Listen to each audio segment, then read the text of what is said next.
I have two daughters that were teenagers who were in love with his company when it was called Scanner Boys.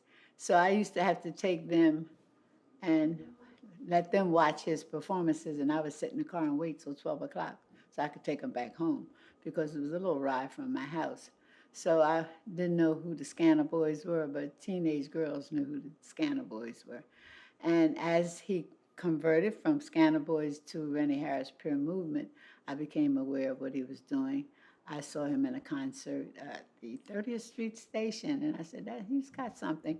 Because the kids were doing breakdancing on every corner around here in the community on cardboard boxes, and I had no idea. I didn't think it would last. And then when I saw that he put it on the stage, I said, that's quite unique. And then he started using my space for rehearsals, and we got to be friends. So he's been rehearsing here in my studio for years. I've seen his work. I've had the opportunity to commission several works for him. I've seen the works he's done on the Ailey Company.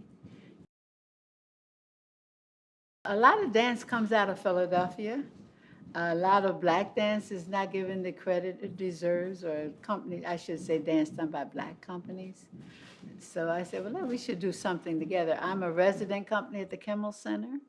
I've been there since 2001. And, you know, in Philadelphia, I always have to think about what can I do new and differently so that I can maintain my audiences returning. And I said, well, Randy, let's do something together. And that's how that kind of happened. And I talked with his manager. We thought about the fact that maybe we could get some touring out of it for 5 or 6 months. And that happened. So here we are together. Right. And we call it Straight Out of Philly because we're both companies based from Philly. He's from Philly, I'm from Philly. We're housed in Philly. So we're from Philly. And we wanted to show the breadth of the ability of the training in Philadelphia that's available, and that people appreciate what Philadelphia has to offer.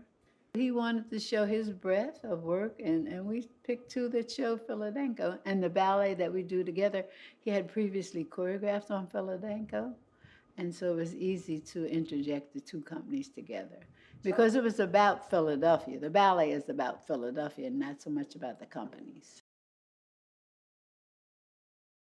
There was an incident in Philadelphia where the city bombed some houses of a cult that they call a cult, the move situation, right? And so that is mainly what it's about. That, and fortunately for us, Ramona Africa, who is the living person, other than the little boy, her family go to my school. So we had access to Ramona.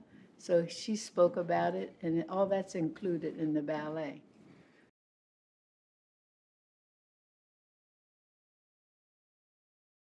We were doing the ballet about Movement for Five, which is about the 5 young men in Central Park who were accused of rape, and were once, and we had done it, and people really liked it, because then Trump and his, like, they have to be incarcerated because they did this murder. And so it kind of all just fell together timely.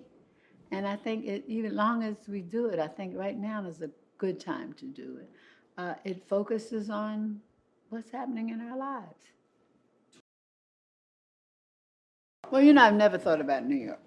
In New York, the competition is like, you know, every week there's 45 different dance companies in New York, all vying for the same money, all vying for the same opportunities.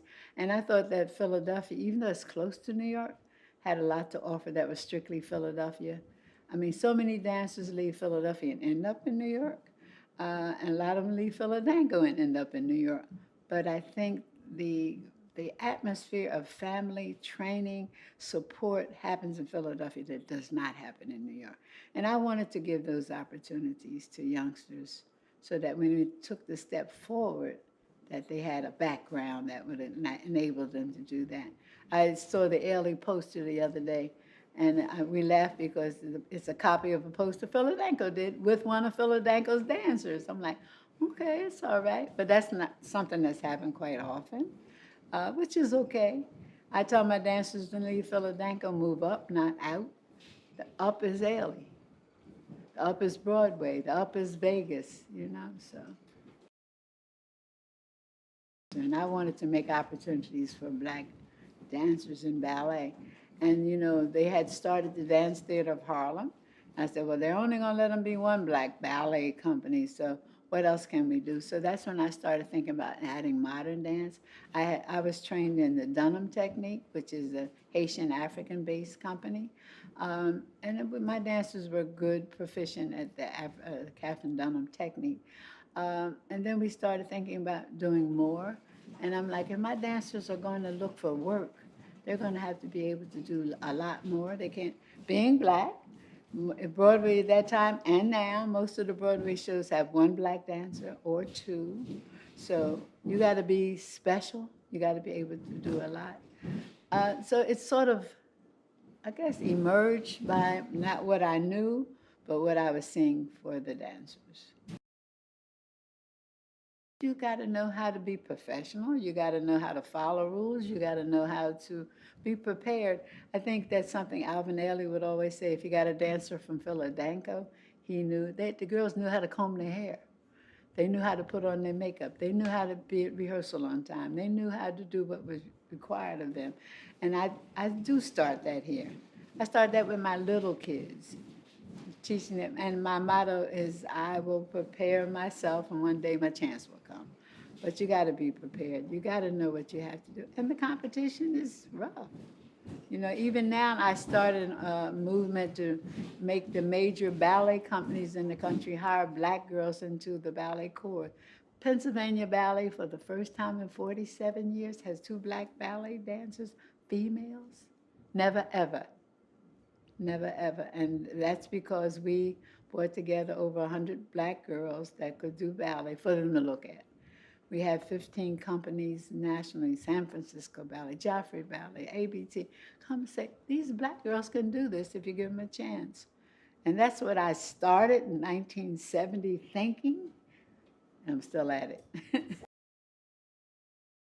The company was on its way to Chile when I got the call that I had to be in D.C. I'm like, if it hadn't been Bush, I'd have told him to mail it to me. But since it was Obama, I think I should be there because that in itself was an opportunity that I don't think will happen again while I'm alive. So it was amazing. And I don't think about those things. Oh, you know what I said? I didn't get no check from Obama. If Obama didn't give me a check, I'm not getting no more awards unless there's a check.